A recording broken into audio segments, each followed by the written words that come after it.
About 15 years ago, I'm on a plane to China. Looking back now, that time was Stone Age, no Google Translate app and no PocketDoc translator.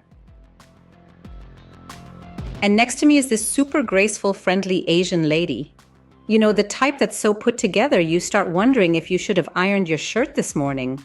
Anyway, 13 hours of flying ahead. I'm like, well, time to make a friend. I turn to her and ask, are you Chinese? She gives me this polite smile and goes, no, I'm Japanese. And for the next 30 seconds, my brain completely flatlines. I'm sitting there like, oh no. What now?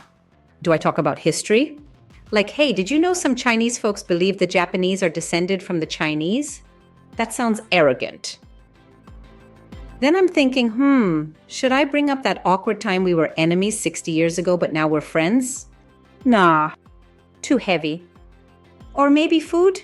But my experience with Japanese cuisine is limited to cheap sushi at Chinese buffets. Not exactly Michelin star material. So what else? Pokemon? But we're both a little too old to bond over Pikachu. I mean, at least I think so. I'm sweating now. So I blurt out, I like Japanese literature. I just read the novel Norwegian Forest. She looks at me, confused. You mean Norwegian Wood?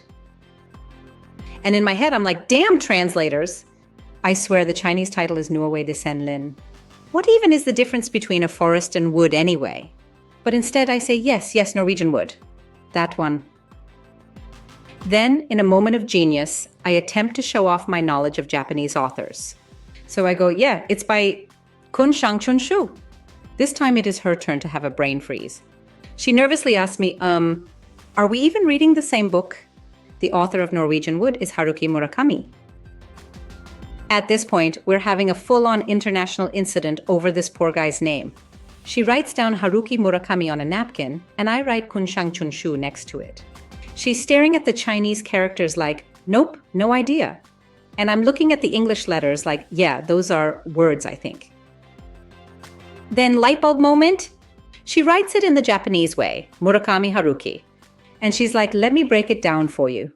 Mura means village, kami means above, haru means spring, and ki means tree. And I'm like, oh, right. Village above spring tree. Of course, my favorite author. Then she's like, but you know, I actually prefer another writer, Kensaburo Oe. Now I'm thinking, who the heck is this guy? So we do the same breakdown thing again. Oe Kensaburo. O means big, E means river, Ken means strong, Zabu means 3, and Ro means sun. And I'm like, big river, strong, 3 sun?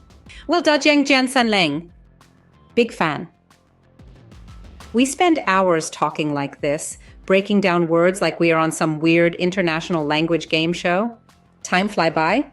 Next thing I know, we're landing at Narita Airport. Before we part ways, we finally introduce ourselves.